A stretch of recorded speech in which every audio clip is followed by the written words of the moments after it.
Welcome to Oasis Community Church. Today you are joining us for our Mother's Day Sunday service. And today's scripture comes from Deuteronomy chapter 5, verse 16. Honor your father and your mother as the Lord your God has commanded you, so that you may live long and that it may go well with you in the land the Lord your God is giving you. Again, today is Mother's Day, but this past Friday was Parents' Day in Korea. So this message will be on honoring our parents. I have 4 points to share with you. Today's scripture is actually the fifth commandment. God commands us to honor our parents. Well, how do we honor them? The first point, we obey them. Ephesians chapter 6, verse 1 says, "Children, obey your parents in the Lord, for this is right." A couple things I want to note before I go on is that what I'm going to say in this first point is geared for our young people because they are still living at home, still under the care of their parents. This verse also says, "Children, obey your parents in the Lord." It's like saying, kids, come on, do what they ask you to do. The other thing I want to note is that we are talking about normal parents, not abusive ones, not parents who tell you to do things that go against God's word, not parents who tell you to bring harm to yourself or to others. It's kind of obvious, but I wanted to make that clear. In Proverbs chapter 30, verse 17, it says, "The eye that mocks a father, that scorns obedience to a mother, will be pecked out by the ravens of the valley, will be eaten by the vultures." This is a pretty graphic picture, isn't it? A person's eye being pecked out by a bird for what? Mocking your dad? Scorning obedience? That means hating to obey your mom? It sounds harsh, but that's what it says. What it shows us is that God takes the fifth commandment very seriously. Our attitude and our actions toward our parents matter to God a lot. The reason God wants you to obey your parents is because the authority structure of the family is very important to Him. Our families, see, make up the church, and the church is the body of Christ. And together, we are God's own family. Also, God wants you to obey your parents because they can see the big picture for your life better than you can. As kids, you may not like having limits placed on you by your parents. But did you know that Bill Gates, the founder of Microsoft, limited his children's screen time? And despite the fact that he created the iPad, when Steve Jobs was asked in an interview how much his children enjoyed his invention, he responded, "Actually, we don't allow the iPad in the home. We think it's too dangerous for them." He wouldn't even let his kids have it. Many of you like Snapchat. Well, Snapchat CEO Evan Spiegel and his wife have an 1.5 hour screen time limit for their own children. Not 1.5 hours per day, mind you, 1.5 hours per week. The reason my husband and I limited TV time for our children was because we didn't want their minds to be filled with other people's ideas. See, TV shows or YouTube videos are created by people who do not know us or care about us. They're not bad people, they're just regular people who want to make money by selling ads, or they want to become famous at the expense of our time and attention. As a parent, I don't want my children to have the worldview of strangers who don't know them and who don't care about them. I want them to be filled with God's thoughts and God's worldview and God's ideas because I know that God loves them. I know that God cares about them. See, our God is for them. And even though some of your parents may not understand American culture that well, they do understand human nature and human relationships, simply out of having lived a longer life than you. So be obedient to them even when you disagree. There's a pastor, John Bevere, who said this, that submission doesn't even begin until you disagree. Parents are not perfect, but God still commands you to obey. I want to give you a couple of practical tips on obedience. Let your obedience be done quickly and joyfully. My husband and I have worked with young people for decades. When we ask them to do something, such as set up the worship team equipment or help clean the church, there are those who do these things joyfully, without showing displeasure, while there are others who drag their feet. Now, we love them all equally. We love you all equally, don't get me wrong. But it sure makes it easier when obedience happens quickly and joyfully. The other tip is this: do things in advance, even before you are asked. Anticipate what would help your mother and father and do it first. Don't do it just for Mother's Day or Father's Day, but do it regularly. Clean your room before they check on it. Do the dishes before they even notice that there are any.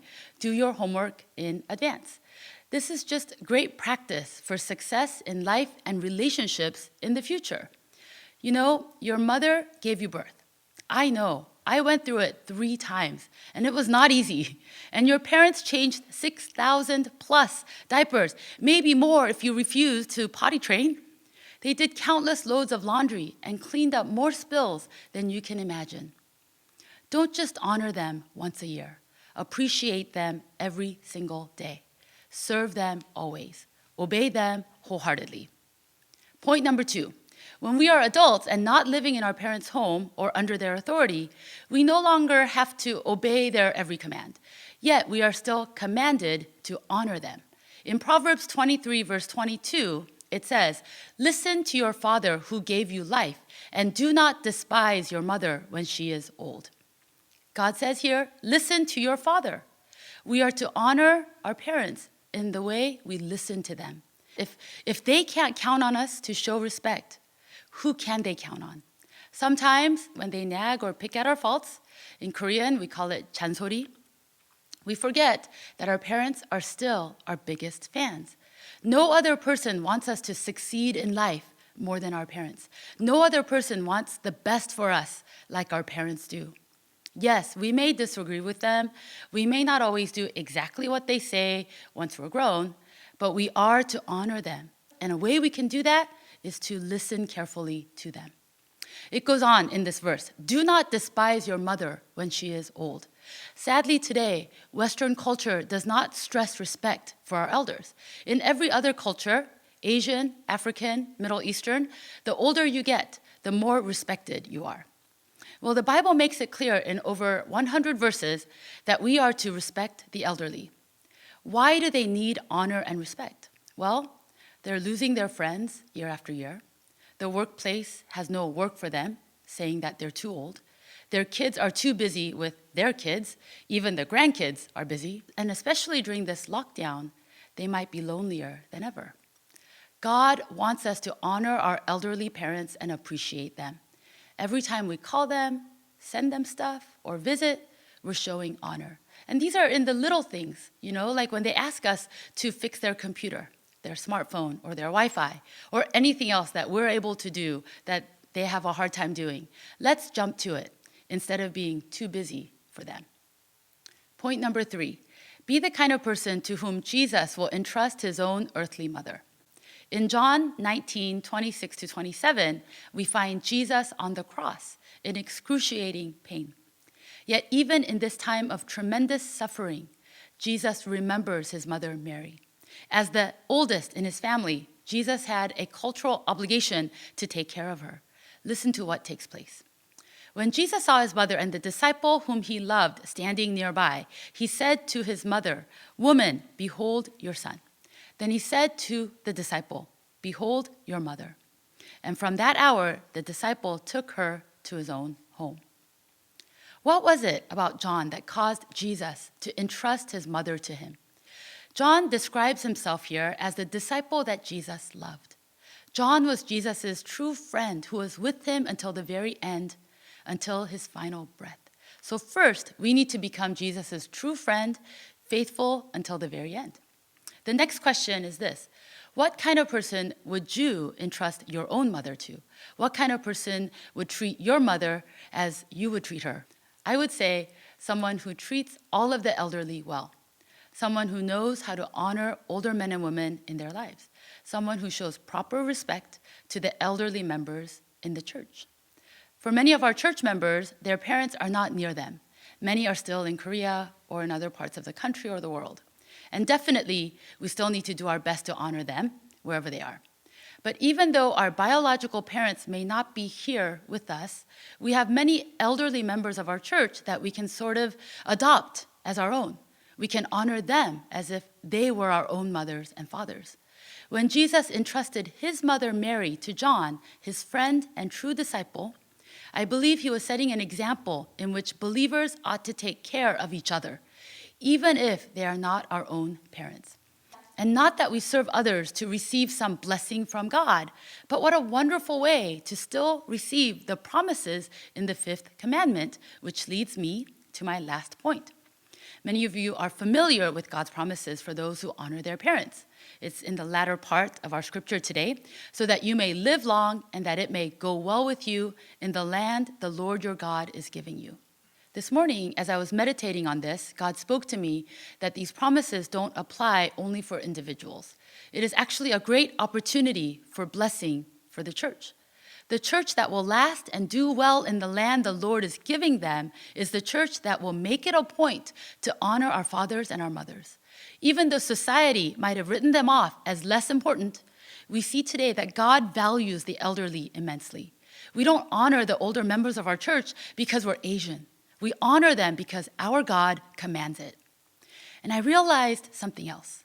Although almost all of the 12 disciples died as martyrs, John, the disciple who took Mary home as his own mother at Jesus' request, ended up outliving all of the others.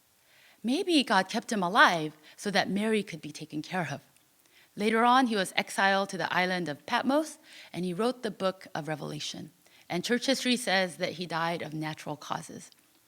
Not that John was ever afraid to die for Christ, but God had unique plans for the disciple who obeyed Jesus and honored the mother of Jesus. Let me summarize. Number one, children, obey your parents, not just on Mother's Day, but every day. Number two, we are to honor our parents by listening to them and serving them. Number three, be the kind of person to whom Jesus would entrust his own mother. Number four, as we take care of the elderly in our lives, God will bless us with long life as well as a meaningful one. And as we take care of the elderly members of our church will remain standing and continue to serve the Lord in the land he has given us. Let's pray together. Lord, I thank you for giving us your word today. Lord, I pray that you would help our children to obey their parents, not just on Mother's Day, but that they would obey their parents every single day. Lord, I pray that for all of us, that we would honor our parents and that you would help us as a church to be a church that honors the elderly members of our church. Lord, as we do this together, may we glorify you and please you. We pray this in Jesus' name. Amen.